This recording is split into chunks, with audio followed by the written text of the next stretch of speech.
breakfast. It's Tech Talk, Tech Talk, Tech Talk, Tech Talk, Tech Talk, Tech Talk, Tech Talk with Matthew Dixon.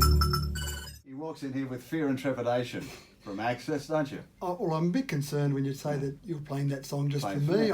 I'm trying to get the linkage there. Now that's Joy McKean, right? Slim Dusty's wonderful widow who still looks after the this thing on the North Coast. It's called Lullaby, and she's singing with Heather McKean. Right. Now, we can hear that in this modern era because of modern adaptation of technology converting sound, can't we? Absolutely. How far is it going to go? I mean, we can preserve everything. Will we be able to do that on our phones? Will we be able to copy sound onto our phones for perpetuity, forever? Well, yes and no.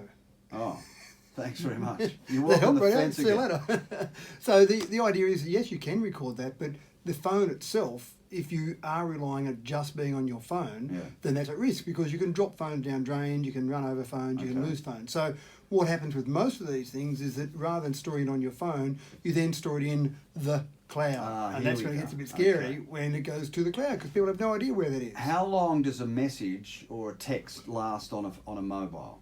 You can have it last there as long as your mobile's still alive. You can transfer it to a new mobile, you buy a new phone, you can transfer all those text messages years and years, decades even. Who can hack in? to Yeah, that? and that's Yeah, the, this that's is the next question, point isn't is it? that, yes, absolutely, if you're a bit flippant with your passwords or you think your information isn't important Have you to got a people- password on your phone? Oh, absolutely, and you change that password, you make it difficult to get into. I don't know what my password is. Well, that's a bit scary. Well, you sold me the thing, didn't you?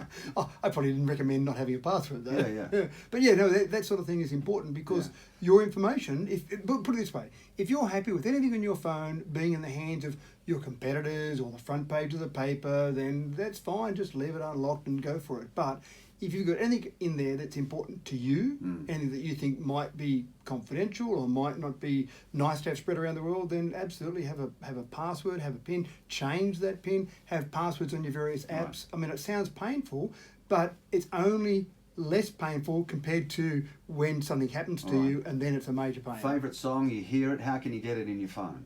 Shazam. Shazam. Shazam. That's a movie. No, It's a crappy movie. Shazam is a brilliant little piece of software that will listen to any music and will match up those musical tones to a huge database that it has in the cloud. What about copyright? Well, all you're doing is listening to that. Shazam pays copyright to the various producers of. So you pay Shazam. Well, most of the time it's free. Most of these apps are free, but Right. but they make money out of their advertising processes. But basically, you hear a song, you're driving along, listen to Richard Perno on the radio, to your breakfast. Oh wow, that's a great song he's got on. I wonder who that is. You put Shazam on your phone, you listen to the radio in the car, obviously not driving the car, Yeah. and it will tell you the song, the artist, various versions of that. For example, if multiple artists have done it. Absolutely brilliant. Now I've tried, Richard, Here we and I go. won't try it on air. I've tried singing to Shazam to see. Now, I asked you this last week. When will it come to the stage where I can whistle or hum a tune that I can't remember the title, and the computer will come back to me and say, "Oh, that's Well, let me tell you this. If it was me singing or me whistling, it can't do it. So, sorry. But most people, even someone who could actually sing properly, singing to Shazam is not good enough because Shazam's not looking out for words. It's looking out for specific musical tones and then trying to match those against a database. It's not just looking for someone singing. So it all comes back to an application which we've now shrunk down to the word app. Correct. Because our world is a breevy, Absolutely. isn't it? I couldn't quite It do is. it, absolutely. It is. Our whole world is shrunk to abbreviations. Yeah, and I used to think That's that why was more... kids can't write sentences anymore. Correct, and I used to think that was more an Aussie thing, just to drop an No. E or an A at the end of things, but it's worldwide really. But some applications are great, and you drop me a note to say, how can an app help aged care residents in pain? Is this new? What's this app? Yeah, this is a new app being developed, and one of the things that's quite incredible is that I do go to aged care facilities, or I haven't during COVID, but Well, used you're to go. rehearsing for your future life. Well, when I was just going and basically helping out, doing some Yeah. poetry sorts of things, and there were people there sometimes, and you could almost think, gee, that person's a bit cantankerous, would be a word I'd use, or a bit grumpy.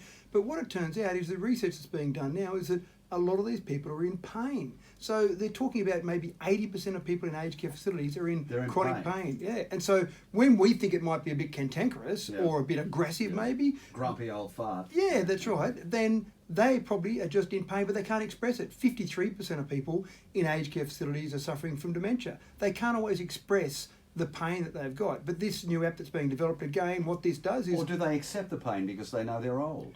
I don't know that they quite accept it, or that they don't know how to express it, or maybe some of them are tough old guys who just say, I'll put up with it and be done with it, but then become a bit grumpy because So of what's it. this app? So this app's called Pain Check, and it's basically... Pain check. Pain Check. No abbreviations? That's actually it. Well, they've dropped out the C in the word check, so they put Pain Check together as one word and dropped out the C. Pain check. Pain Check, yeah, Alright. CHEK. How much does it cost? Well, at the moment it's in development, so you can't actually go and get it. It's actually being tested. They've done 180,000 tests around the nation so far.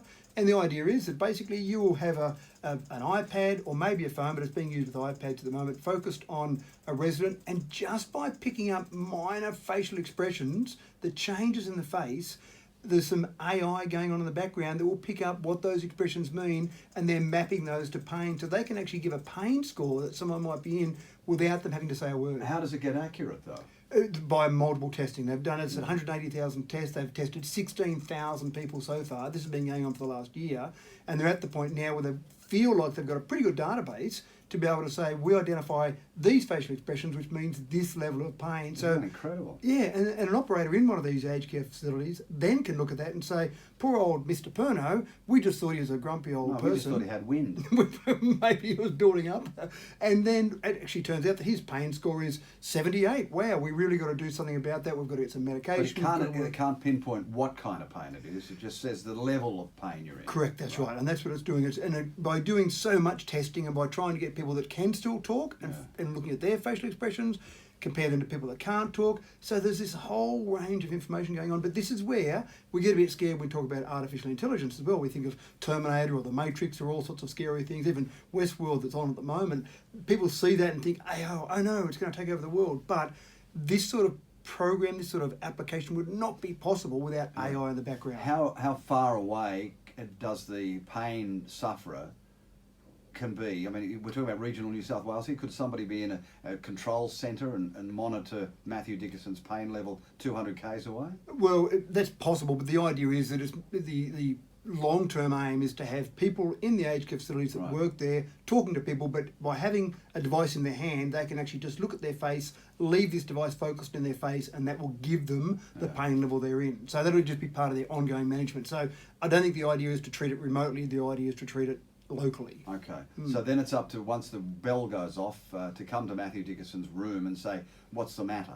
And again, that's where sometimes I can't express myself properly because I'm suffering from dementia or various ways I can't express myself. So then that's up to... That's just amazing, Yeah, then it's up to the actual people managing that patient to say, do we do something? Do we administer some pain medication? What do we do? Do we try and investigate further? How do we go about that? That's a whole other range of steps, but just identifying people in pain is the first step. And what's it called? Pain Check. Pain Check. When's it going to be out, available? Yeah, look, it's in beta now, and I'm sure there are some organisations that could contact Pain Check and actually talk to them about being part of this whole beta testing program. I suspect it's still another year away before we'll see it start to roll out in limited numbers throughout various aged care facilities, because again, there's no point rolling it out if it's half-baked, because you get inaccurate results, and that's what they're doing now, is trying to get those results And accurate. before I go on this Pain Check thing, is it chronic pain or is it pain you may just suddenly suffer that it can pick up? Well, this will pick up both, Right. but obviously what they're aiming for is just that chronic pain. That's where people can't express themselves. If someone's sitting there and they spill hot tea on themselves and their face changes, then that's going to be a bit obvious for everyone. It's more that chronic pain they're trying to work on to try and work out how they can make their life more comfortable. Wonders of technology, isn't it? Do you want me to play the song again? You remember when you were being born 56 years ago? Yeah, keep going. I won't do it. First is Tech Talk, Tech Talk, Tech Talk, Tech Talk, Tech Talk, Tech Talk, Tech Talk with Matthew Dickinson.